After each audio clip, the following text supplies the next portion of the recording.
nganti nemu manggih nugrahan ing manon.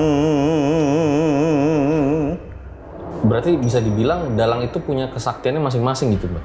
Rata-rata punya kesaktian dan biasanya mengerjakan laku aja. Laku itu kayak pertapaan gitu. Ada yang puasa, ada yang sekian tahun puasa.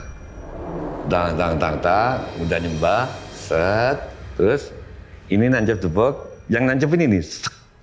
Jadi bukan gini gitu. Kalau gini kasar banget, oke? Oke. Tiba-tiba nggak bisa karena debok itu rasanya jadi kayak pohon pinang. Oh. Jadi jancuk itu berarti kamu lagi digojek. Hampir sama dengan mistisnya gua di Alas Purwo di Banyuwangi. Kalau kamu pernah ke situ. Ada helipadnya. Ada helipad. Ada helipad. Katanya kalau menurut juru kunci sana hampir seluruh presiden pasti ke situ.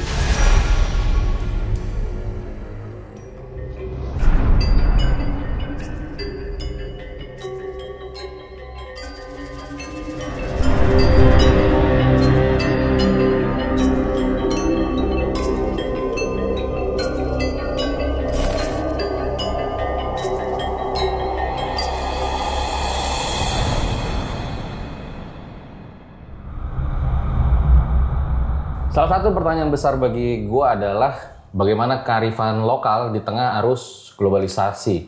Apakah kearifan lokal ini dapat bertahan atau justru tergerus oleh modernisasi? Nah hari ini kalau bicara kearifan lokal, budaya kayaknya nggak afdol kalau nggak sama beliau nih. Seorang legend lah biasa juga gue tonton. Langsung aja kita sambut Mbah Sujiwo Tejo. Halo Mbah. Makasih banyak udah mau datang ke RJL loh. Iya. Sebuah kehormatan nih. Waktu kemarin pembukaan pameran pameran lukisan di Bendara Budaya, ada teman namanya Bambang Bujono. Bambang Bujono terus, kamu datanglah ke RJL 5 gitu. Aku kan jarang nonton podcast apapun. Cuman paling kalau RJL 5 muncul yang di IG terus podcast lain, tapi dan aku nggak, karena itu aku terus jawab. Sebetulnya setelah ketemu dapat rekomendasi itu bagus, makanya udah lama Vira aku cuekin ya. Sorry karena aku belum dapat rekomendasi. Kalau rekomendasi oke, aku mau. Iya, makasih banyak nih Mbah, sebuah kehormatan nih. Iya. Nah, sebelum kita masuk ke topik, aku sempat nonton juga Mas Anies yang pegang tongkat di Diponegoro itu. Akhirnya, kira-kira begitu. Oke. Ya. Gitu. Oke. Artinya nggak sembarang podcast aku datang, gitu. Kira-kira gitu. Makasih banyak Mbah. Sama-sama. Sama-sama bukunya juga. Perjalanan di Semeru, Ranu Gumbolo. Iya. Sebelum masuk ke folklore lokal nih, nanti kita bahas Mbah. Kalau di KBBI, pengertian misteri itu kan sesuatu yang belum terpecahkan gitu, atau menjadi teka-teki. Mbah Tejo sendiri punya pengalaman misteri nggak sih Mbah? Kalau kepada ikan kamu tanya, apa itu bendera, mungkin dia bisa jawab. Gitu. Apa itu lemari, mungkin bisa jawab ikan itu. Kalau apa itu air, apa dia bisa jawab. Ikan di dalam akuarium kamu tanyain, air itu apa? Dia nggak ngerasa itu air. Hidupku itu mungkin hampir semuanya misteri. Jadi aku susah mau menjawab yang mana. Kecuali kamu tanya. Kecuali aku berusaha mengingat-ingat. Dan kalaupun itu saya sebut, pasti itu bukan satu-satunya gitu loh Fajar. Aku mendalang di tempat Cak Nun, MH Ainun Najib. Lama banget di Jombang. Aku punya wayang kesayangan Petruk. Petruk itu clown. Petruk itu badut yang hidungnya panjang. Bukan presiden manapun, pokoknya hidungnya panjang aja. Bukan Pinocchio, tapi hidungnya panjang. Aku nggak pernah kehilangan itu. Begitu aku ndalang di Cak Nun, waktu itu dia masih manten anyar sama Novia Kolopaking. Jadi lama banget, kamu bisa bayangin. Itu nggak ada sampai sekarang. Itu aku sayang banget sama wayang itu, karena waktu aku jemur, dia digigit anjing. Kalau orang-orang lain mungkin diganti. Aku justru senang. Jadi bagian perutnya itu growing itu, bekas gigitan anjing itu. Tapi justru bagi aku itu sakral banget gitu. Ya. hilang. Itu antara lain yang aku ingat. Tapi yang lain-lain banyak. Aku ditanya sama orang habis ceramah, habis mendalang di mana, Surabaya atau mana, sampai Jawa Timur pokoknya. Dia ngejar aku ke bandara. Aku sudah masuk, dia di luar, Fajar. Jadi kita sudah nggak bisa, karena aku udah masuk. Oh, iya. Aku udah. Yang udah mau masuk. Iya, nggak enak udah mau keluar lagi. Dia nanya soal bipolar, penyakit. Ya aku baru dengar juga ada bipolar ini, banyak istrinya kena penyakit bipolar. Ini gimana ngatasinnya? Ya udah, aku waktu itu ke Singapura. Dari situ terbang Jakarta ke Singapura. Di Singapura aku ngopi, di depanku ada apotek atau apa gitu, namanya bipolar. Gitu-gitu loh. Oh. Aku ngopi gini, cek, loh bipolar. Terus aku nanya, oh bipolar itu salah satu penyakit bla bla bla bla psikologis. Gitu-gitu maksudku. Yang segera aku ingat, masih banyak yang lain-lain. Ya kayak datang ke podcast ini, Bambang Bujono itu wartawan yang aku sangat mengagumi. Ketika dapat RJ5 dia ngomong, RJ5 datang bagus itu, aku datang. Mungkin memang kita harus ketemu, aku nggak tahu. Tapi kalau aku nggak ketemu dia, mungkin aku nggak datang ke sini karena belum ada yang merekomendasi. Begitu loh, Fajar. Dan kenapa aku datang ke pameran itu pembukaan pameranku sama SBY, sama Guru Soekarno Putro. Aku sudah males mau pergi, tapi disuruh-suruh sama ibu, istriku. Kamu harus pergi, jangan di rumah terus gitu. Oke, akhirnya ketemu Bambang Bujono ini dan terjadilah ini. Oh, wow. Jadi aku melihat semuanya itu terhubung. Makanya kalau kamu nanti nanya Fajar sebagai seorang antropolog misteri yang spesifik, aku bingung yang mana gitu loh. Karena semua hal itu aku nggak pernah punya tabungan dalam hidup. Karena aku yakin, maksud tabungan yang wah gitu loh. Kalau tabungan ya 1 juta 2 juta aku punya gitu. Jangan menghina aku kamu gitu. Makanya tadi ditawarin makan aku nggak mau karena aku masih bisa makan beli sendiri ya gitu. Enggak. Ya. Tapi maksud itu Semar bilang, barang siapa yang bekerja untuk hari yang tidak di sini aja, gitu loh. Mungkin kaya, mungkin tidak, gitu loh. Tapi yang jelas dia akan dapat hari akhir. Ini bukan soal agama, soal apa. Hidup gua amburadul, jangan hidupku itu aku bajingan banget. Tapi pokoknya aku percaya hari akhir. Tapi barang siapa yang bekerja hanya untuk dunia, mungkin dia kaya, mungkin dia miskin, tapi yang jelas dia juga nggak dapat hari akhir. Kalau kamu akan bertanya tentang misteri, ternyata yang lebih didengarkan oleh alam semesta itu bukan apa yang kita omong, Fajar. Tapi apa yang kita pancarkan. Apa yang Fajar pancarkan. Fajar nggak ngomong sama aku bahwa ingin ngobrol sama aku, tapi pancarannya ke situ. Sehingga frekuensinya aku tangkep. Mungkin loh ya. Mungkin. Siapa tahu. Nah makanya nih mumpung ada Mbah di sini, aku juga pengen nanya gitu ya. Bahkan juga udah ya lama lah di dalang gitu. Dan kita tahu bahwa gak jarang juga ketika pertunjukan wayang itu menjadi sebuah upacara yang sakral gitu. Pernah nggak Mbah dalam mementaskan wayang mendapat pesan-pesan dari mereka gitu? Aku harus mengingat-ingat karena pasti banyak. Tapi yang jelas setiap kali aku mau pentas wayang, judulnya itu kalau kendangan itu aya-aya. Kalau kita masuk gending aya-aya itu artinya sari tapis saringan. Memang kalau kita mendengar gending itu rasanya kayak lagi di sukma kita lagi diotot-otot gitu loh. Deng deng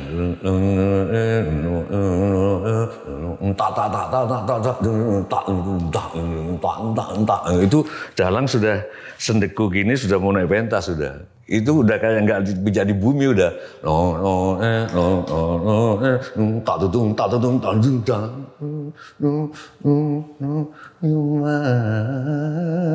Sinden punya gitu.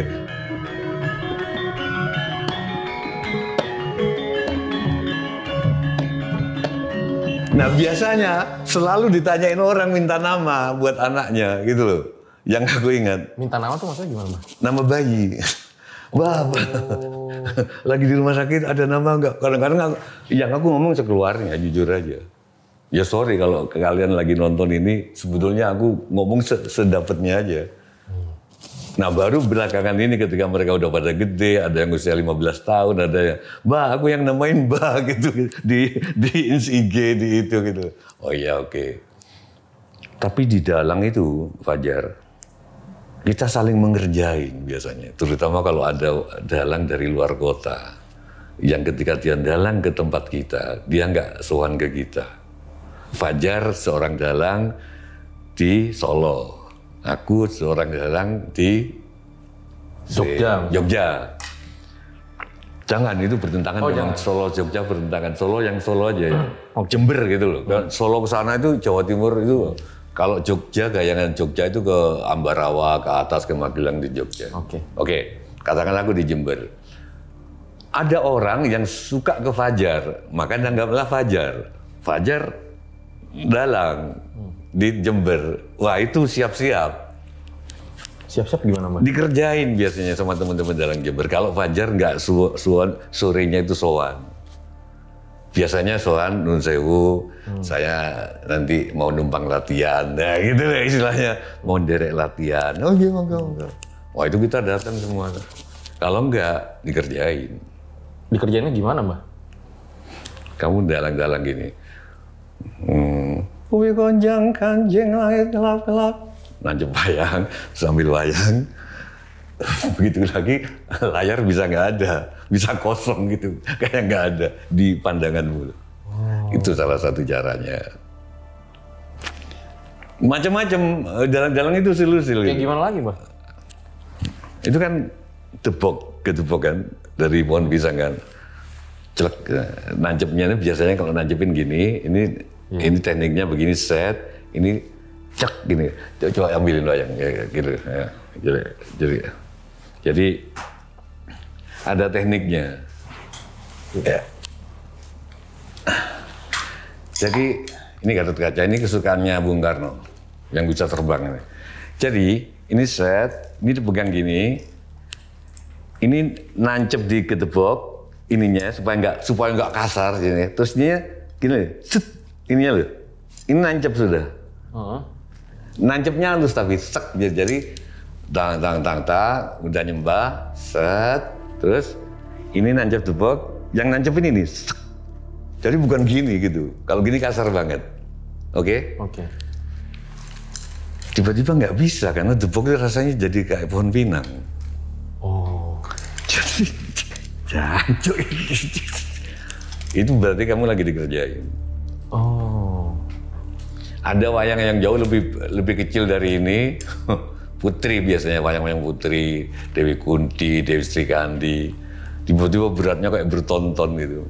Pernah Bang nggak bisa ngangkat wayang itu? Yang itu saya belum. Temen aku sering. Sering? Tapi kalau yang aku yang jadi pohon pinang itu. Gitu. Biasanya lupa. Penerbangan dari Jakarta, suruh mepet jadi datang sudah langsung harus dalang kan. Jadi nggak ada kesempatan sowan sorenya itu. Itu gimana ya kalau misalnya jadi berat begitu ya? Nggak bisa diangkat ya Mbak? Ada Al-Fatihah. Iya. Kalau percaya Al-Fatihah. Kalau enggak ya mungkin dari Alkitab, dari terserah dari sutra kan ada. Tiap dalang beda-beda. Tapi biasanya nggak lama itu cuman iseng aja kok. Nggak sampai sadis. Nggak kayak politisi yang sampai bertahun-tahun gitu. Mereka paling 5 menit dikerjain. Tujuannya untuk ngerjain aja. Wajar. Sekarang makin kesini juga wayang sudah menjadi kayak hiburan, walaupun nggak full hiburan, tapi sudah relatif lebih berkurang itunya. Kayak Mbah Gondrong, Kediri itu, yang wayangnya harus dipikul, dan dia nggak boleh naik apapun, harus dipikul, harus jalan kaki, gitu loh. Sekarang keturunannya nggak tahu masih melakukan itu atau nggak di Kediri. Itu wayang kotak, jadi dia wayang kayak sul sepatu, di bawahnya wayangnya nggak banyak, tapi kemana-mana disebut harus dipikul, harus jalan kaki, nggak boleh naik-naik. Itu asal-usul Mbah Gandrung tuh gimana sih Mbah? Aku nggak tahu ceritanya, bisa tanya ke teman-teman Kediri. Agustus kemarin hampir aja aku kolaborasi sama putranya. Tapi fenomena itu dan salah seorang sutradara ingin memfilmkan itu, Fajar. Jadi memang menarik fenomena Mbak Gandrung itu. Mungkin yang aku bilang agak beda sama dulu. Dulu waktu zaman Bapak Dalang itu lebih sakral lagi wayangan. Nah, gimana tuh perbedaannya, Mbak? Kalau Bapak Dalang dan radius 500 meter itu ada bayi lahir, itu anaknya Bapak. Itu anak spiritualnya Dalang. Oke. Dia yang wajib menafkahi, wajib apa? Dalang ya nih, Mbak? Iya. Makanya anak-anak Bapak saya juga anak spiritual, anak itu. Mungkin kelanjutannya ya aku cuma memberi nama sekarang, tapi kan aku nggak tanggung jawab secara ekonomi juga. Cuman ya mungkin ikut mendoakan.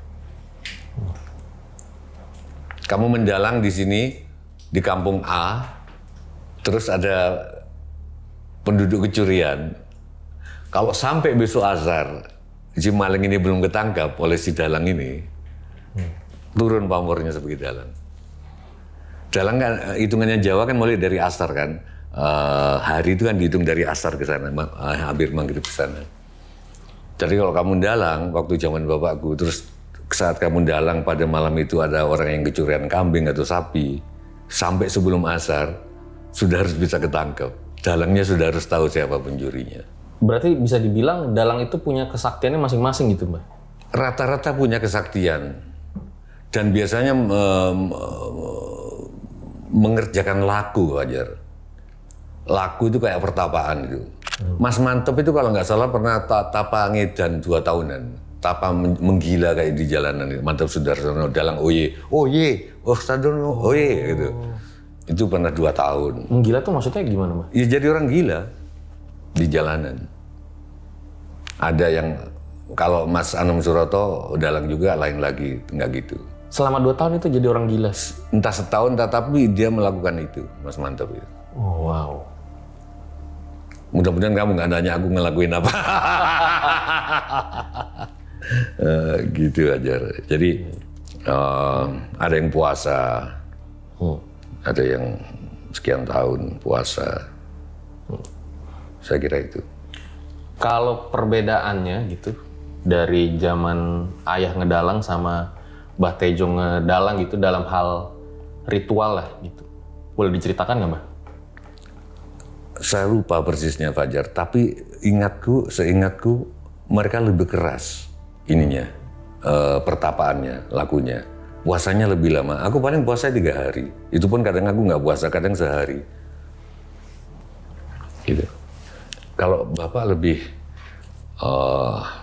bukan cuma dalang sebetulnya. Ini sebetulnya banyak ide untuk perfilman nasional. Kritikku ada banyak hal yang misterius di pewayangan. Kenapa nggak pernah digarap untuk film-film horor? Ritual untuk menjadi sinden itu juga horor itu. Tari juga ya? Iya, nggak gampang gitu. Tentu ada yang hal-halnya yang sifatnya fisik, yang secara ilmiah bisa dijelaskan. Nggak boleh makan panas-panas, nggak boleh makan pedes-pedes kayak sinden itu. Tapi ada hal-hal yang di luar itu, ritualnya itu. Di Banyuwangi malah pakai yang dikurungin, pakai kurungan ayam itu. Untuk jadi sekian hari itu sebelum dia di ritual menjadi seniman. Masih banyak.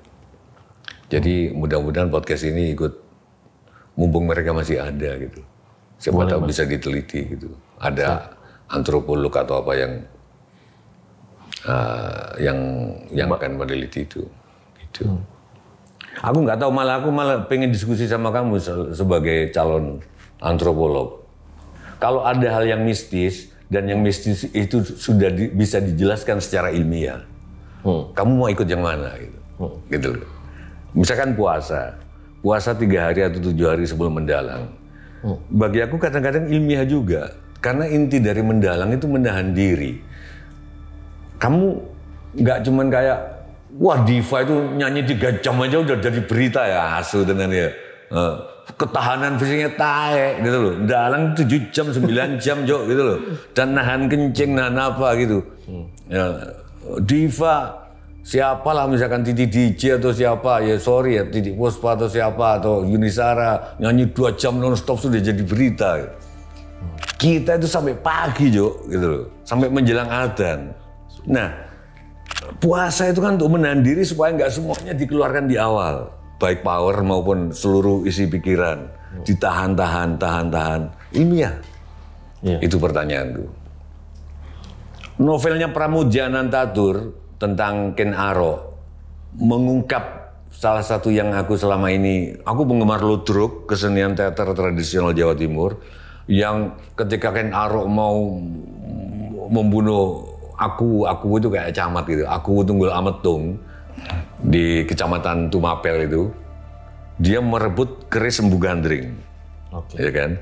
Belum selesai keris Empu Gandring ini, udah. Akhirnya dicoba, dibunuh. Wow, 7 turunan kamu, makanya Anusapati dan lain sebagainya, Tohjaya dan lain sebagainya, saling bunuh-bunuhan sampai 7 kan. Ternyata di novelnya Pram itu nggak tahu dia studi dari mana. Yang disebut Empu Gandring adalah batalion. Jadi dia merebut itu artinya merebut batalion dengan sorry. Ya katakanlah nggak sampai batalion 500, nggak sampai 5 kompi. Dengan kompi itu dia menyerang Tunggul Ametung. Nah, sekarang kita mau pakai yang mana? Kalau udah diungkapkan gitu. Ada yang mengungkapkan lagi satu contoh. Orang-orang di atas 60 kayak aku, GR setiap jam 2 bangun. Setiap jam 2 malam itu bangun. Wah, kita mistis ini sudah Fajar. Wah, berarti diingatkan oleh semesta. Itulah saat jam-jam segitu dini hari, itulah wahyu-wahyu turun. Iya kan? Wah, orang Jawa terus bikin titiyoni antara 9 sampai jam 12 itu waktu titiyoni. Yang kalau ada bisikan itu bisa palsu. 9 sampai jam 12 titiyoni, 12 sampai jam 2 itu gondoyoni. Itu menjelang kalau kamu dapat bisikan itu, kemungkinan terjadi. Tapi kalau yang puspotajem dari jam 2 sampai jam subuh itu bisikan yang itu akan terjadi betulan dalam hidupmu. Puspotajem namanya. Jadi titiyoni, gondoyoni, puspotajem. Oke. Tapi penelitian modern mengatakan bahwa orang-orang di atas 50, kelenjar pineal di otak itu menghasilkan enzim atau apa, melanin atau melatonin, aku nggak tahu, sekitar itu, yang membuat kita terbangun. Oke, pertanyaanku, kamu pilih yang mana? Nah, kalau aku sendiri gitu ya, ketika melihat sebuah fenomena yang dianggap mistis begitu, terkadang kalau menurutku kita justru harus masuk dulu ke dalam gitu, menyelami apa maknanya bagi suatu kelompok itu gitu. Misalnya contoh, ada sebuah hutan larangan. Disebut kalau kita masuk bisa masuk ke dunia jin segala macam. Bagi yang nggak percaya atau bagi yang di luar kelompoknya, pasti kan menganggap ini tahayul gitu. Tapi ternyata ketika kita menyelami masuk ke dalam kelompoknya, jangan-jangan ini aturan ini dibuat gitu karena memang untuk melestarikan alamnya gitu. Jadi ketika kita memandang sebuah fenomena, kalau menurutku bijaknya itu kita masuk dulu ke dalamnya gitu. Apa maknanya gitu. Misalnya contoh lagi nih Mbak, Bung Karno dalam sebuah pidatonya itu pernah ngomong, kalau kita mau jadi pemimpin yang sukses atau mensejahterakan rakyat, kita harus kawin dengan Nyi Roro Kidul. Maksudnya apa? Apakah itu Nyi Roro Kidul yang pakai baju hijau, wajah paras cantik, punya pasukan sebagai penguasa pantai selatan? Tapi sebagian orang menganggap Nyi Roro Kidul itu sebagai simbol laut. Jadi kalau kita mau jadi pemimpin negara ini yang berhasil, kita harus menguasai lautan gitu. Jadi kadang ada simbol-simbol seperti itu juga sih Mbak, yang kita baru bisa paham gitu. Kalau menurutku ketika kita menyelami budayanya gitu. Oke, tapi maksud gue gini ya, di antara dua kebenaran, katakanlah kebenaran, yang sudah apa namanya ya, dimitosisasi mungkin. Mitos, kemudian demitosisasi mungkin, demitologisasi atau apa gitu. Mana yang kita pegang? Pada kasus Ken Arok, kalau dia bukan Empu Gandring itu nggak keris, nggak enak dilihat di ludruk itu.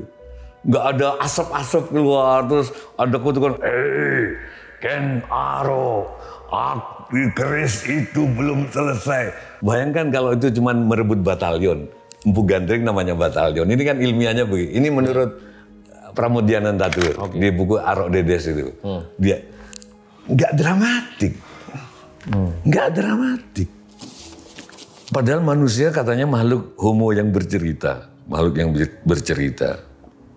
Makanya maksudku Fajar apakah membuang yang ini atau memakai dua-duanya gitu. Pertanyaanku. Kalau aku justru melihat fenomenanya gitu. Bahwa ada fenomena ini, kenapa tidak kita angkat fenomenanya gitu.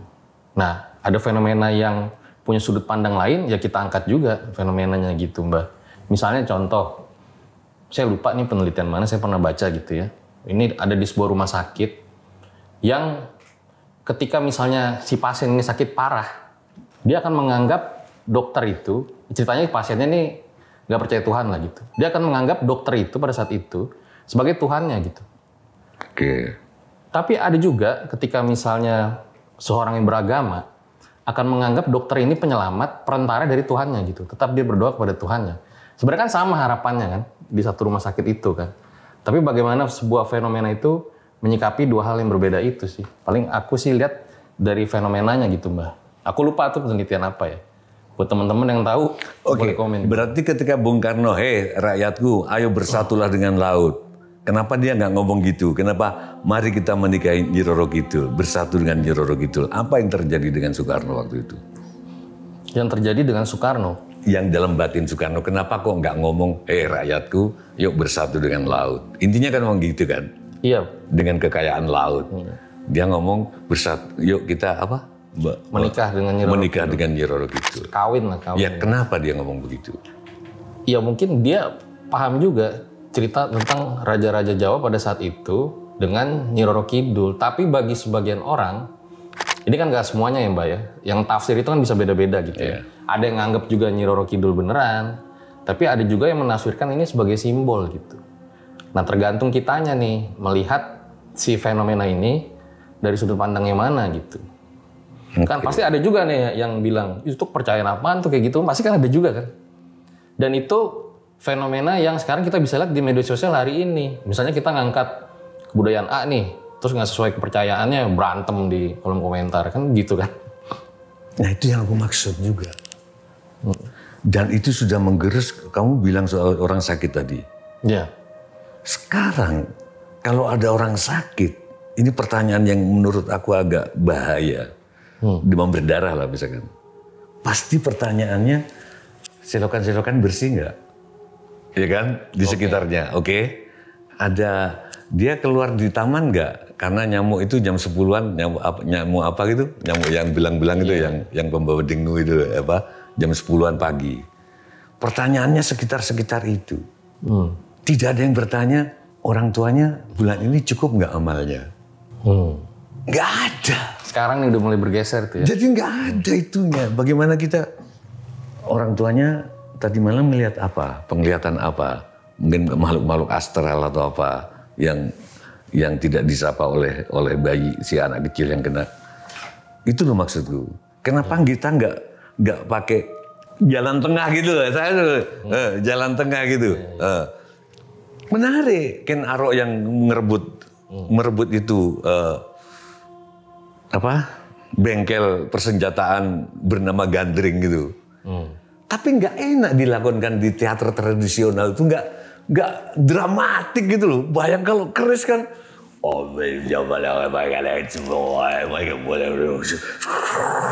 terus bagian asap gitu. Gitu maksudku. Kenapa nggak pakai jalan tengah? Oke, kalau untuk ludruk atau teater atau film, enakan yang Empu Gandring versi keris. Kalau untuk tinjauan ilmiah, enakan yang bahwa Gandring adalah sebuah bengkel senjata. Dengan itu, dengan menguasai bengkel senjata, dia menuju ke Tumapel membunuh Ken Tunggal Metung. Sama aja dengan, oke, pertanyaan kebersihan lingkungan bagus, tapi pertanyaan sudah cukup nggak amal orang tuanya bulan ini? Saya nggak nanya kena. Itu membuat kita lebih, bukan kayak gitu. Sekarang cenderung gitu. Bener gak sih? Iya bener Mbak. Sekarang kalau dulu tuh sering kayak gitu. Misalnya uang kita hilang nih, pasti teman kita bilang kurang sedekah kali lu gitu kan. Iya. Kurang berbagi gitu. Nah kalau sekarang mungkin ucapan-ucapan itu mulai jarang. Itu sebetulnya tugasmu. Membuat hal-hal yang mistis, termasuk pengalaman itu tentang wayang tadi, pengalaman kenapa kok habis ditanya orang sambil lari-lari tentang istrinya yang bipolar, ternyata di Singapura aku lihat, kok entah apa gitu, kafe bipolar, kenapa aku harus di hotel itu, kenapa, gitu-gitu loh. Yeah. Itu tapi dijelaskan secara ilmiah, tugasmu. Karena kalau enggak, bangsa ini akan seharusnya yang kamu duitmu hilang ya, kamu kurang sedekah kali. Itu sama dengan jamus Kalimasodo, senjatanya Pancasilanya Pandawa. Jamus Kalimasada, ada 5 Kalimasada, kalimat pernyataan. Oke. Yang satu adalah kalau kamu ingin pandai, mengajarlah. Oke. Gitu. Bukan belajarlah. Oke. Sangat ilmiah, karena kalau kita mengajar, kita pasti bikin itunya dulu kan awalnya tuh, gitu loh. Oke. Dan kalau kamu ingin kaya, rajin-rajinlah beramal. Kan cocok sama tadi, makanya kehilangan. Oke. Apakah kalau kita sering ngasih terus hilang? Jelasin ilmiah dong. Ya enggak, misalnya aku sering ngasih Batejo. Ya kemungkinan besar Batejo ngasih balik. Ya makanya kan itu ilmiah. Ternyata bila kita belajar paradoks, inti dari ajaran leluhur itu paradoks, itu membantu kita. Karena kita kalau nggak berpikir paradoks, kalau kita mengasih dikira hilang. Kalau kita mau pinter harus belajar. Enggak, kalau mau pinter belajarlah. Yang ketiga, kalau mau kamu dicintai, mencintailah. Itu Kalimasodo. Kalau kamu ingin tidak tahu banyak, belajarlah banyak-banyak. Iya kan? Makin tidak tahu. Aku ini aliran wayang sampai sekarang makin aku belajar, makin nggak tahu banyak, Fajar. Serius. Iya kamu tahulah sekolah. Makin kita belajar, makin kita nggak tahu banyak. Oh iya ya itu belum. Oh iya itu.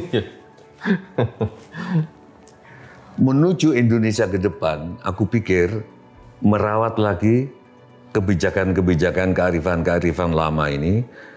Dan yang paling berat sekarang, membuat netizen tidak malu dengan kearifan lokal itu. Problemnya sekarang mereka malu dengan itu. Kalau mereka malu, bagaimana kita mengajak mereka belajar? Padahal ternyata dari mana orang tua itu bikin Legi, Paing, Pon, Wage, Kliwon. Kenapa dia bikin periode 5 sementara hari 7? Radite Minggu, Bomo Senin, Anggoro Selasa, Buddha Rebo, Respati. Ada yang namanya Respati. Respati itu Kemis, Jumat Sukro, Sabtu Tumpak. Sementara hari ada 7, tapi periodenya dibikin 5. Ternyata ada hubungannya dengan frekuensi siklis dari badan. Jumat Wage, ketemu Jumat Wage lagi di putaran yang sama, itu 35 hari. Nggak gitu-gitu loh, maksud tuh. Iya. Ada ilmu yang, ayo anak-anak, ini yuk kita, ternyata siklus badanmu itu berlangsung 35 hari. Oke. Gitu-gitu loh. Kita memang kayaknya juga butuh Mbak Tejo sih ya. Maksudnya sebagai, untuk menjelaskan gitu ya, ajaran-ajaran leluhur ternyata berlogika banget. Banyak yang berlogika banget. Berlogika banget. Siapa tahu kalau pacarmu itu marah-marahnya di Jumat Wage, gitu. Kita tunggu Jumat Wage lagi gitu. Dia akan marah untuk hal-hal yang kita nggak tahu. Apa?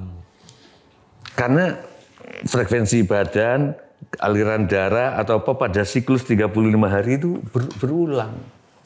Nanti ini kita bahas lagi Mbah di belakang karena bakal kita bahas lebih banyak lagi. Tapi kita balik ke dalang dulu ya. Enggak, sorry. Oke. Yang aku tanya sekarang, kenapa kalau untuk hal luar kita nggak tahu atau enggak, itu tetap kita pakai. Kita sekarang ngitung pakai bilangan persepuluhan. Oke, 0, 1, 2, 3, 4, 5, 6, 7, 8, 9. Oke, per 10-an. Tapi kenapa untuk waktu per 60-an? 60 detik, 60 menit. Itu orang-orang Mesopotamia. 2000 tahun sebelum Masehi. Nggak apa-apa kita pakai 60-an. Kenapa maksudku yang kita yang lokal sendiri? Iya bahkan kadang masa itulah cerita rakyat legenda kita kadang sekarang suka dianggap kampungan. Kita datangkan yang luar. Iya legendanya. Itu kesalahan negara apa kesalahan orang-orang kayak kita? Menurutmu? Atau kesalahan semuanya? Nah kalau menurut Batejo gimana itu? Paling aman kesalahan semuanya lah. Kita kurang ya PR bersama gitu ya.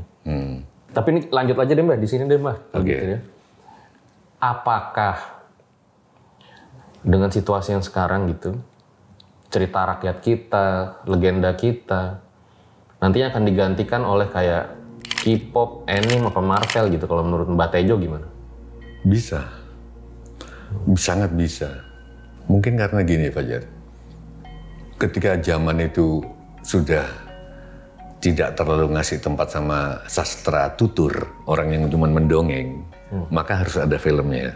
Nah untuk bikin film ini perlu kerjasama banyak hal, dari pendanaan, kebijakan pajak, semuanya harus mendukung. Kayak Korea di awal-awal 90-an semuanya mendukung. Jangan lihat Korea sekarang loh, tahun 90-an aku udah jadi wartawan, aku melihat Korea itu mendatangkan koreografer dari Amerika, dari ini ngelatih, yang ngirim mahasiswa ke Indonesia dan semuanya belajar bahasa.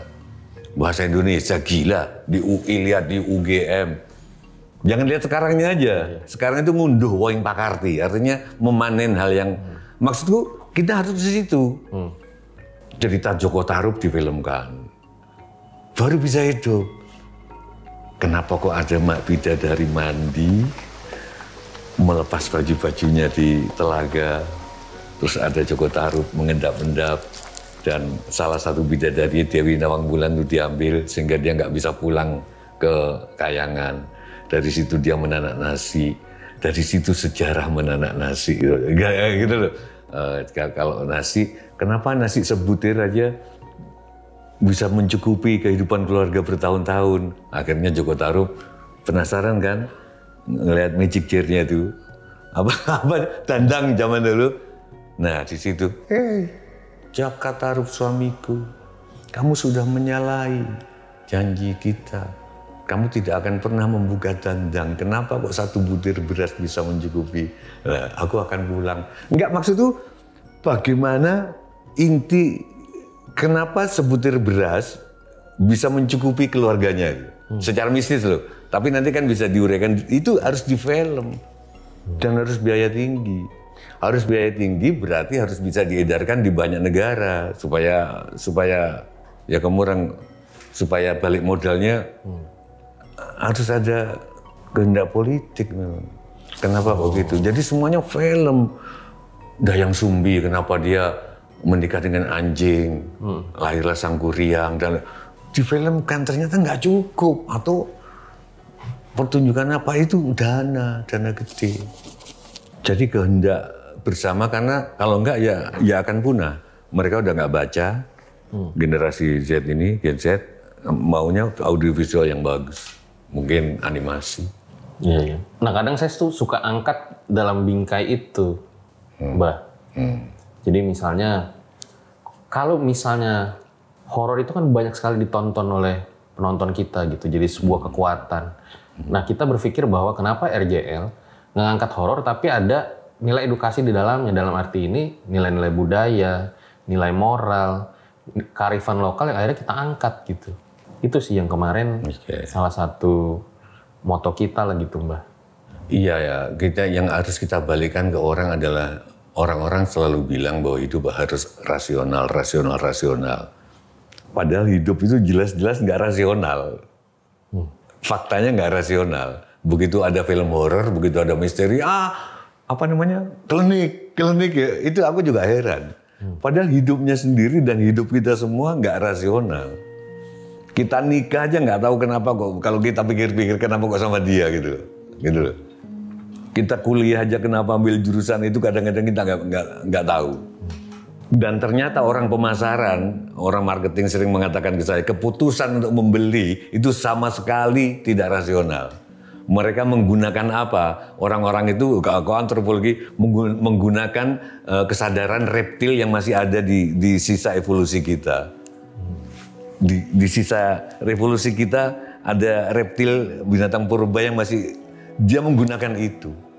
Makanya dari penelitian orang beli pisah bukan karena pisahnya enak, tapi waktu awal-awal karena dia bisa memonitor sepeda motornya sudah sampai mana. Itunya yang jadi, itu kan keputusan kenapa dia bukan rasa pisahnya.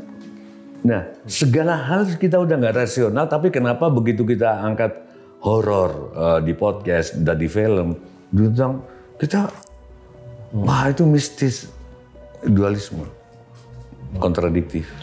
Kalau zaman dulu misalnya ada kepercayaan animisme, dinamisme, batu dinamain misalnya kan. Nah sekarang mobil juga suka dinamain kan. Iya. Duh si Jarwo kenapa mati nih ya gitu kan. Ayo dong Jarwo nyala. Nggak rasional. Gimana caranya ngomong-ngomong mobil. Atau jangan-jangan ini hanya bertransformasi aja lagi. Iya, orang makin rasional, akhirnya yang sekarang jadi simbol-simbol agama, yang kita semua worshipping, yang ini tiba-tiba 100 tahun kemudian jadi merek mobil. Iya. Beberapa gereja di Australia sekarang bukan jadi tempat sembahyang, tapi hanya untuk kebutuhan budaya. Mereka Natalan peristiwa budaya aja. Oke. Lama-lama Gen Z ini hati-hati loh. Gen Z ini hati-hati. Kelihatannya enggak, tapi cerdas mereka. Aku pernah mancing. Indonesia, bangsa Indonesia makin religius ya. Siapa bilang itu banyak yang umroh, yang ibadah ritual nggak menunjukkan dia religius atau enggak. Artinya bukan cuma umroh, bisa yang ke Sungai Gangga, yang ke Vatikan, ke ini.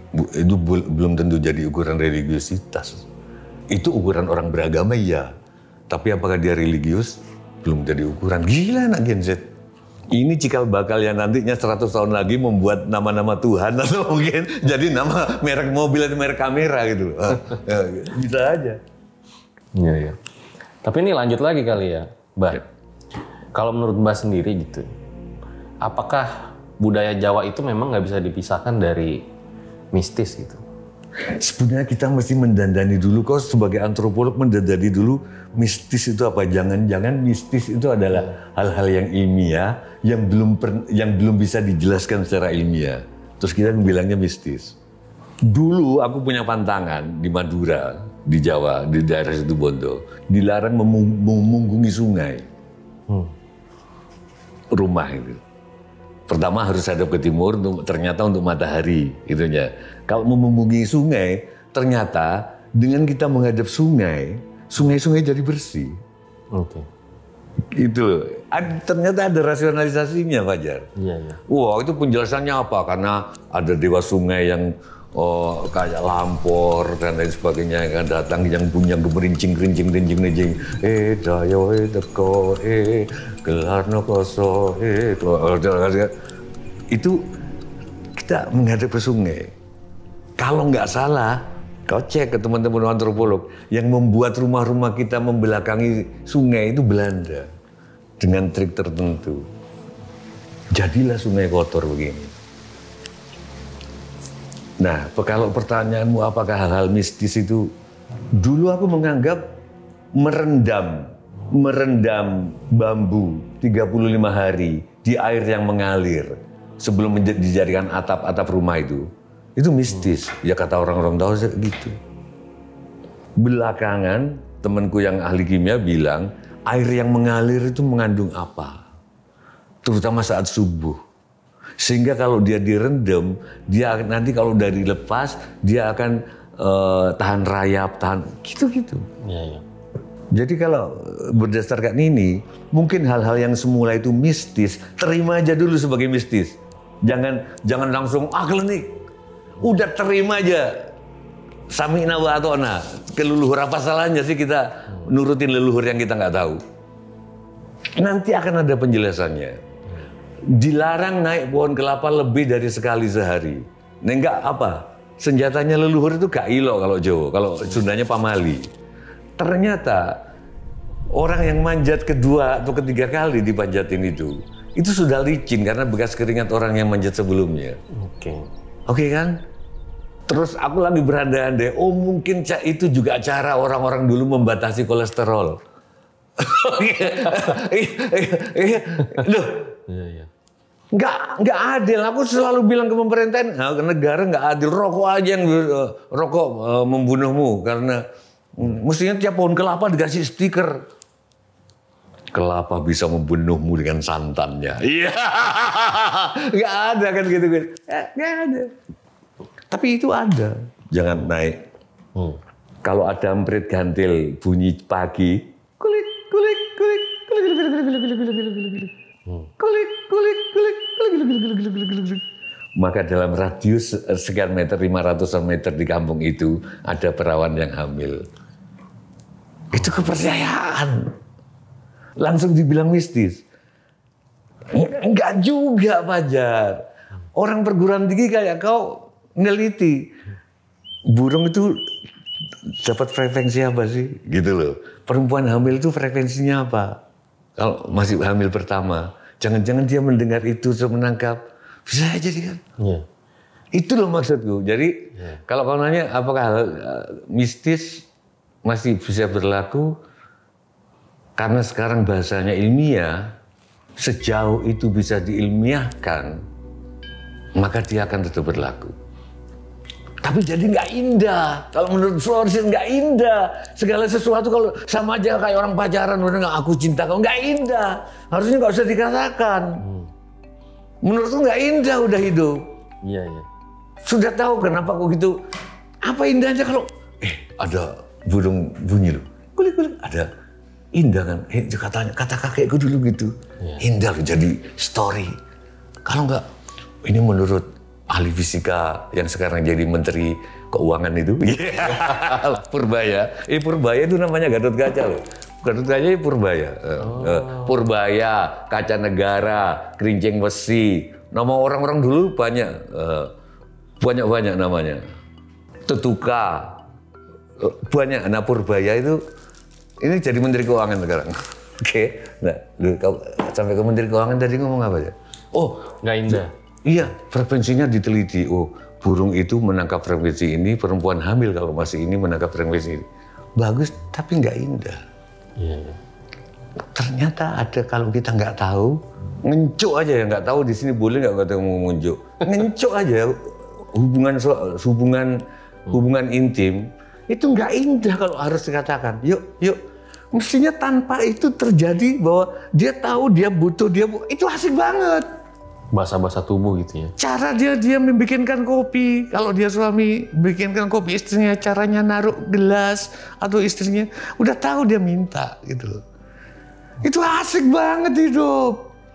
Oke, sekarang aku jelaskan lagi. Kalau kita nikah, pasti ada cengkir. Cengkir itu kelapa yang masih kecil itu. Oke, itu bagus, indah banget. Cengkir, ada daun tebu, ya kan? Begitu aku jelaskan, daun tebu itu lambang anteping kalbu. Mantapnya kalbu untuk menikah. Oh, cengkir itu kencenging pamikir. Jadi pikirannya sudah menuju fokus ke situ. Jadi gak indah, Fajar. Fokusan ada orang nikah terus di situ di apa itu kembar mayangnya yang kanan kiri itu ada cengkir, ada kita meraba-raba gitu. Aku nggak tahu gimana gitu. Mau dijelaskan atau enggak? Untuk supaya anak muda melaksanakan supaya kalau nikah ada cengkir, ada tebu, ada pohon beringin, ada padi.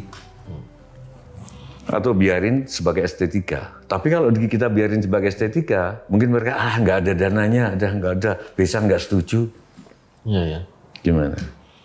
Ya jangan-jangan itu sebetulnya bahasa atau ungkapan gitu ya, yang sebetulnya maknanya tuh hubungan antara manusia dengan alam gitu. Aku pernah gitu Mbah ke sebuah kampung yang hanya boleh dihuni 7 kepala keluarga doang, nggak boleh lebih dan kurang. Dan itu udah terjadi 5 generasi. Nggak boleh kurang, 7 kepala keluarga dihuni ya, nggak boleh lebih dan kurang. Ya karena kalau misalnya ditambah atau kurang, diyakini akan terjadi malapetaka. Nah pas aku kesana nginep, ternyata apa Mbah? Bukan aku ketemu setan, enggak. Airnya habis, mau mandi nggak bisa. Oke. Jadi jangan-jangan itu sebenarnya bahasa antara manusia dengan alam gitu. Kalau misalnya ini berkembang biak jadi banyak nih, nanti jadi mungkin rebutan makanan, rebutan. Tapi bukannya lebih efektif begitu? Jangan lebih dari 7 kepala keluarga. Nanti akan ada itu. Lebih efektif. Yes. Daripada kalau lebih dari 7 keluarga air nggak cukup. Buktinya begini. Dilarang kencing di sini itu hukum positif lah katakanlah. Nggak lebih efektif daripada nanti kalau kamu kencing di sini manukmu hilang. Loh, lebih efektif. Orang mikir sekian kali.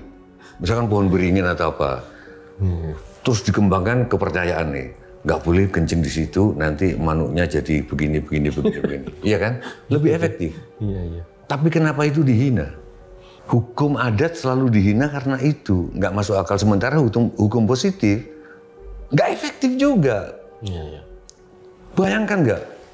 Barang siapa yang menebang hutan-hutan di Kalimantan, nanti anak-anaknya akan tumbuh jerawat yang obat dari Korea pun nggak akan bisa. Gitu loh. Mikir. Kalau cuma dilarang membabat hutan jadi kayak sekarang. Cuma dikasih undang-undang segini. Iya. Potong aja tuh. Ternyata undang-undang Pamali, undang-undang lebih efektif. Aku sampai sekarang kalau lihat tikus nggak boleh nyebut tikus karena dari bapak ibuku, aku nyebutnya cah bagus. Ternyata aku dapat pemaknaannya kenapa harus menyebut cah bagus ketika sepupuku mendapat doktor untuk pengobatan paru-paru dari bunga cipeluan yang bisa menghemat dari sekian juta cuma 200.000. UI dokternya. Penelitiannya 6 tahun menggunakan tikus-tikus. Banyak tikus mati. Artinya betapa kita berhutang budi pada tikus. Terus dekannya waktu itu saya ingat, dekannya. Kan banyak ibu-ibu saudara-saudaraku datang. Ibu-ibu mulai sekarang kalau ketemu tikus jangan dihardik ya. Karena obat ini berkat jasanya tikus. Gitu. Nenek moyangku sudah sejak dulu mengatakan bahwa kalau ada tikus lewat jangan terus tikus cah bagus. Begitu. Itu dulu yang saya juga begitu. Nah makanya. Jangan nanti tikusnya marah gitu katanya. Iya. Sebut nama lain gitu. Saya dulu yang masih cucu juga bingung ya. Apa namanya? Wah saya lupa. Mungkin nama. Tapi bukan tikus. Iya itu salah satu penjelasan. Mungkin ada yang lain. Penjelasanmu marah. Kalau penjelasanku ketemu bahwa orang meneliti bunga cipeluan di Tawangmangu untuk penyembuhan sakit paru-paru jenis apa yang kalau pakai obat apotek sekian juta. Pakai tikus percobaannya dan banyak yang mati tikusnya. Nah gini-gini, kalau aku ngomong ke Gen Z apakah efektif? Gimana cara aku ngomong ke Gen Z? Gen Z, yuk kita menghargai tikus. Coba tolong, enggak gimana supaya karena ada teman ponakanku dokter bla bla bla bla. Itu efektif nggak menurutmu? Atau masih kurang? Kalau menurutku ya, karena sekarang gini, Mbah. Misal nih, ya aku nggak tahu ya apakah dia nonton videonya apa enggak gitu. Aku jelasin asal usul kuntilanak. Bahwa ada penelitiannya bilang awalnya dari Pontianak. Gitu. Pontianak. Oke. Nah waktu itu Sultan Syarif dikisahkan dia ingin mendirikan kota Pontianak tapi mendapat hambatan-hambatan dari perompak dan dari kuntilanak. Ditembaklah meriam itu. Nah ketika dia bisa mengatasi hambatan itu, akhirnya dia bisa mendirikan kota Pontianak yang sampai hari ini peringatannya masih nembak meriam tuh di pinggir Sungai Kapuas. Oke. Aku jelasin tuh video. Terus ada yang komen. Aku lihat sih masih muda orangnya. Cuman nggak tahu ya umurnya 20 atau 30 gitu. Nggak tahu Gen Z apa milenial. Dia komen, apa Anda percaya katanya. Loh, ini kan ada penelitiannya. Ini orang nonton apa enggak sebenarnya? Nah terus akhirnya terjadi kolom perdebatan di situ kan. Nah yang aku bingung, ini orang nonton apa enggak sih videonya gitu. Kok apa Anda percaya gitu. Kuntilanak yang aku bahas, bukan kuntilanak yang tiba-tiba kita ngobrol di sini ada bonekanya terbang gitu. Bukan Mbak, ini kan penelitian tentang kuntilanak gitu. Nah tapi nggak bisa dipungkiri juga gitu bahwa yang rekayasa itu kan memang ada juga gitu kan. Yang akhirnya menyebabkan mungkin orang jadi kesel juga gitu, mungkin Mbak ya, mungkin pikiranku gitu. Nah tapi selama akhirnya terjadi perdebatan itu kan jadi buka ruang-ruang diskusi lagi kalau menurutku.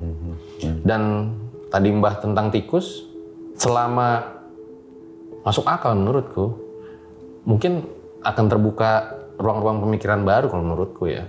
Ini menarik.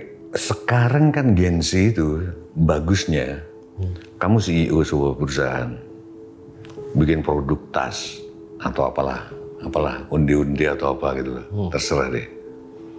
Kamu punya persoalan pribadi, entah apa gitu lah, pokoknya pribadi lah, nggak kayak milenial loh, nggak didengerin, tetap tasmu laku. Tapi begitu aku brought up bahwa kamu pernah merusak lingkungan, bahwa tas ini tidak ramah lingkungan, bahwa ini, wah nggak laku langsung. Gen Z. Mau CEO apa selingkuh sama itu, mau itu nggak peduli, gitu loh. Okay. Tapi begitu dia produknya itu nggak ramah lingkungan, dia nggak bayar emisi karbon atau apa, itu artinya sebetulnya ke lingkungan sangat peka. Kenapa ke tikus enggak, gitu loh? Okay. Atau belum bahasanya, Gen Z itu peka. Coba ada sebuah produk kasih isu lingkungan deh, bahwa dia menyalahi, mencemari, atau pasti nggak laku, pasti diboikot di sosmed. Saya kira gitu. Ini menarik. Jadi kalau gitu kesimpulannya Fajar, kearifan lokal wisdom itu bisa asal tergantung bahasanya. Bahasanya bagaimana? Balik lagi, kalau sudah diilmiahkan, dapatkah mereka tetap tertarik? Salah satu fungsi saya mendalang adalah saya sebagai dalang ruatan. Ada dalang yang pentas biasa, pertunjukan apa, ada yang dalang untuk selamatan. Kemarin bulan lalu saya mendalang untuk ruatan anak Gedini Gedono. Jadi ada 52 yang akan dimakan oleh Bathara Kala itu. 52 jenis anak yang pertama ontang-anting, itu satu-satunya, bla bla bla.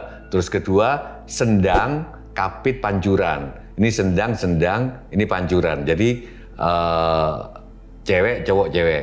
Okay. Bla bla bla itu akan bisa dijelaskan secara psikologis. Orang kalau satu keluarga anak cowok diapit cewek-cewek, bisa aja dia ke cewek-cewekan nanti. Gitu-gitu loh. Iya. Kalau ontang-anting anak satu-satunya, bisa aja dia terlalu dimanja nanti. Artinya ada penjelasan ilmiahnya. Nah kita mau pakai yang mana gitu. Ini bukan cuma mistis saja, tapi ada penjelasan artinya ketika ada wayang ruatan, ini peringatan kepada orang tua, hati-hati kamu mendidik anakmu itu yang ontang-anting, yang satu-satunya. Bisa aja kamu terlalu memanjakan dia, bisa jadi gitu. Iya, ya. Oke Mbak, kita masuk ke beberapa pertanyaan terakhir. Ya. Nah ini mungkin yang ditunggu-tunggu sama para lang Erjel Satsep nih. Kalau tadi Mbak cerita pengalaman misteri gitu, pernah nggak selama ngedalang atau yang ngapain aja gitu, pernah punya pengalaman yang menyeramkan? Gue sambil nginget-nginget ya, sambil nginget-nginget tak sambil cerita ya. Bukan di wayang, tapi di film. Film judulnya Kafir 1. Okay. Itu syuting antara Banyuwangi sama Jember di dekat hutan Kumitir. Alas Kumitir ya? Alas Kumitir, di dekat itu. Ada rumah gitu, nah di situ kita lokasinya di situ. Temenku main, Putri, dia jadi istri. Dia entah karena apa, lokasi dari sini ke hotel itu 1,5 jam. Entah karena apa dia nggak mau pulang. Dia pengen disetting di rumah itu malam-malam sendirian. Di setting tuh maksudnya? Di tempat setting itu. Oh. Kita semua kan, nanti kalau ada apa-apa gimana? Nanti kalau diapa-apain orang penduduk gimana? Nah, mungkin ada penduduk jauh kita nggak tahu. Tapi akhirnya kita berpikir, oke. Dan dia memang mengalami banyak hal yang aneh-aneh, mulai pintu dibuka, ada wajah akunya sebagai pemain, bukan sebagai Tejo, sebagai pemain Ki Jarwo namanya. Ada kadang-kadang jadi orang lain, kadang-kadang. Nah, aku nggak tahu kalau peristiwa aku sendiri yang tapi aku pernah di gua yang sering dikunjungi Pak Harto. Itu di daerah Cilacap ke sana itu ada gua namanya Gua Petro. Itu memang angker juga sih. Nah di situ memang lembab. Itu sendiri Mbah? Ada teman tapi teman nunggu di luar jauh gitu. Aku pengen ke sana karena kabarnya Pak Harto sering ke situ. Gitu loh. Kayak apa sih gua yang memang fenomena apa yang Mbah rasakan? Aku suka gunung walaupun nggak terlalu suka laut walaupun nggak terlalu suka. Kalau di laut itu kan, ini kata bapakku, kalau kamu patah hati atau patah semangat atau kamu punya kesulitan apa, berdirilah di laut malam-malam. Memang yang kita capai adalah sebesar apa persoalanmu yang kamu kira besar, di depan horizon laut itu nggak ada apa-apanya. Kalau ke gunung, terutama kayak Gunung Lawu yang lebih itu sebenarnya, nggak tahu kalau buku Semeru yang kamu tulis aku belum baca, tapi Gunung Lawu itu yang ada pasar, ada yang kalau kita habis posko kesekian itu terus ditawarin apa-apa yang katanya nggak boleh noleh, terus kita harus ngelemparin duit kalau nggak salah gitu ya. Kalau nggak kita jadi, itu memang dalam tanda kutip nggak ada apa-apanya dibanding fenomena di dalam gua. Gelap total, kadang-kadang ada bunyi apa itu kelelawar yang kadang-kadang lewat gitu. Hampir sama dengan mistisnya gua, aduh aku lupa namanya, di Alas Purwo di Banyuwangi. Kalau kamu pernah ke situ. Yang raja-raja pernah semedi di sana. Ada helipadnya. Ada helipad. Ada helipadnya di situ. Waduh. Berarti orang Jakarta, aku nggak tahu siapa yang sering ke situ gitu. Katanya kalau menurut juru kunci sana, hampir seluruh presiden pasti ke situ. Itu sering kalau sebelum naiknya mungkin hampir 1 jam jalan kaki itu, sering kali celeng lewat, ular, apa. Nah di Gua Petro ini, lembabnya lebih lembab. Atau aku nggak tahu ya Fajar, apa karena pengaruh ini Pak Harto sering kesini, Gua Semar, Gua Petro. Jadi, atau Pak Harto bisa gitu karena sering gua, sementara Pak Prabowo kurang. Bisa jadi. Sementara Indonesia yang 280 juta ini memerlukan pemimpin yang pernah menep di dalam gua. Menurutku. Mungkin kamu bisa tanyain orang-orang dekatnya Prabowo, Pak Prabowo pernah nggak seneng nggak sama diri? Ternyata, ya bukannya mau ngebanding-bandingin ya. Ini beda lagi, Nabi nggak bisa dibanding-bandingin. Tapi kenapa dia di gua Hiro? Di gua kan. Sekali lagi aku nggak mengecilkan para pelaut, nggak mengecilkan para pendaki gunung. Nah ini kamu termasuk aliran yang mana? Aku nanya lagi. Antara mistis sama ilmiah. Ternyata kenapa di gunung itu kita melihat ini, makhluk itu, ada pasar. Pasar apa sih namanya di Merapi itu pasar? Pasar setan? Bukan. Bubra?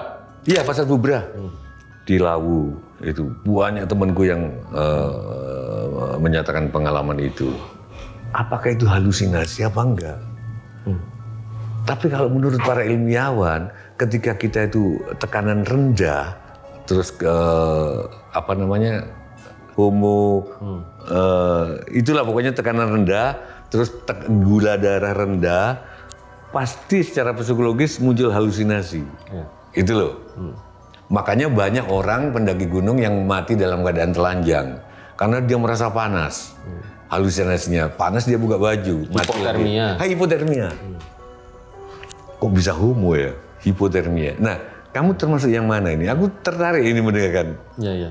Termasuk yang itu nyata, itu halusinasi. Oke. Nah, kalau dari beberapa narasumber yang kita undang ke RJL gitu, baik lagi sih Mbak, kita ngelihatnya itu dalam sebuah bingkai fenomena. Bagaimana misalnya seorang ini tersesat di hutan, lalu dia melihat hal-hal yang mungkin menyeramkan bagi dia. Nah, kita kan jadi membayangkan gitu loh. Luar biasa banget ini orang hingga akhirnya bisa selamat gitu. Walaupun itu misalnya ada penjelasan ilmiahnya, tapi kan itu fenomena yang dialami pada saat itu kan. Apakah dia tidak boleh menceritakan fenomena yang dialami pada saat itu? Ketika dia berjuang sendirian, mungkin dia juga sadar itu halusinasi. Tapi kan dia lagi posisi tengah hutan antara hidup dan mati nih kan bicara. Tersesat. Dia ngelihat pohon itu menyeramkan segala macem. Kita kan jadi membayangkan ada di situasi dia kan. Jadi secara fenomena memang dialamin gitu loh. Apakah dia tidak boleh menceritakan fenomena yang dialamin? Walaupun mungkin setelahnya ya ada penjelasan terkait hal itu. Gitu misalnya dia lagi terlalu capek, terus stres atau segala macam kan bisa juga dijelaskan. Kalau gitu aku tak ngomongin apa yang aku alamin. Oke. Walaupun orang nanti bilang itu bullshit atau apa. Oke. Jadi nggak usah jauh-jauh. Di Geraha Bakti Budaya Taman Ismail Marzuki. Gedung berkapasitas 800-an penonton. Itu ternyata ada kepercayaan kalau maghrib harus nggak ada kegiatan apa-apa. Harus nggak boleh ada latihan. Pokoknya harus sunyi. Cek. Aku nggak percaya, aku main saksofon, latihan saksofon, karena baru ganti ke lab, latihan di situ. Waktu itu almarhum Jaduk Ferianto, adiknya Butet, Kertarejasa masih hidup. Terus, aku nggak ngerti maksudnya apa, aku diam. Ternyata benar, pas pertunjukan listrik mati, lampu mati, bukan listrik, lampu mati, nggak tahu sebabnya apa. Katanya boleh ngomong ini pengalamanku loh. Iya. Orang lampu itu bingung, itu hampir sampai setengah jam lebih. Orang lampunya bingung? Nggak ada apa-apa. Sebelumnya pernah juga terjadi itu, aku lupa, bukan saksofon, aku lupa betul. Itu sound. Di sana juga? Iya. Aku nyebut Geraha Bakti bukan berarti dia satu-satunya, tapi mungkin ada banyak tempat juga ngalamin itu. Makanya pesanku di sini kalau ada artis atau apa yang mau pentas atau apa dan oleh orang setempat dilarang ini dilarang itu, mending turutin aja, gitu loh. Misalkan jam segini jangan ada cek soundnya, udah turutin aja daripada kita diskusi. Kalau menurutku gitu. Tapi jangan-jangan semuanya ini misteri loh. Oke. Fajar. Cuman ada yang tidak mampu menafsirkan bahwa itu misteri, atau orang yang terlalu sensitif bahwa menampilkan bahwa semuanya itu misteri. Sampai akhirnya aku berpendapat seperti ini. Kita boleh berusaha apapun, memang harus. Tetapi apa yang sudah terjadi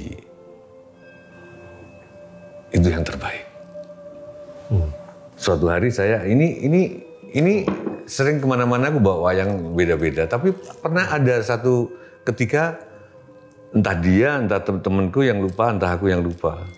Tapi ternyata ketika lupa itu membawa hal yang kebaikan, bukan buat aku aja, buat banyak orang kalau ngitungnya. Tapi hari ini entah misteri atau kebetulan juga Mbah. Tadi Mbah bilang wayang ini kan kesukaan Bung Karno kan. Sedangkan aku itu pengagum ide-ide gagasan Bung Karno gitu. Aku nggak milih, nggak apa. Jadi ada banyak bungkusan wayang di rumah ya Zal ya. Terus dia lagi bingung, lagi apa, takutnya macet, takut apa. Tadi waktu pagi sini, ya sudah bawa yang ada aja. Aku juga nggak tahu dia buka bungkusan tadi apa. Ternyata ini. Jadi gitu loh maksudku. Iya. Kita nggak naik kelas atau nggak apa. Mungkin nggak baik buat kita, tapi mungkin seolah-olah. Tapi mungkin baik supaya kita nggak sombong. Dengan nggak naik kelas nanti tetangganya ngapain. Kalau kita ngitungnya semesta, gitu maksudku. Kalau kita ngitungnya semesta, apapun yang sudah terjadi itu yang terbaik. Kalau menurut gitu. Terakhir mungkin Mbah, apa? Boleh nggak para ulang Ajal Satset lihat sedikit aja Mbah sebagai dalang nih main wayang? Nggak bisa main wayang, tapi saya akan menembangkan yang dikarang oleh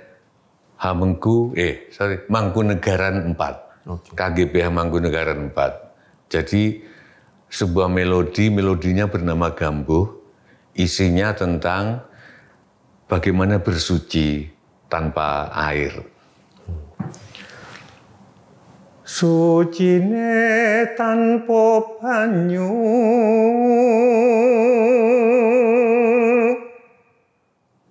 mung nyunyuta marang hartaning kalbu dihen raga cipta rasa jiwa kaki mangkono lamun tinemu manggih nugrahaning manon. Mari kita bersuci tanpa air, bersucinya hanya dengan mengendalikan hawa nafsu dari sekujur cipta, rasa, kaki dan jiwa. Orang yang sembahyangnya seperti itu, yang bersucinya seperti itu, mudah-mudahan akan ketemu Sang Hyang Manon. Sang Hyang Manon itu dia yang tidak pernah tidur. Oke. Luar biasa. Mbak Tejo, sekali lagi makasih banget loh. Sama-sama, Fajar. Banyak memberikan apa ini obrolan daging lah bahasanya zaman sekarang nih. Sama lah, aku juga. Kepada para milenial dan Gen Z. Sehat-sehat selalu ya, Mbak. Siap. Terima kasih. Siap. Itu guys, akhir dari episode ini, dimana kalau kita berbicara tentang kearifan lokal, kalau bukan kita, siapa lagi? Kalau bukan sekarang, kapan lagi? Gue Fajar Aditya, RJ5 undur diri. Ciao.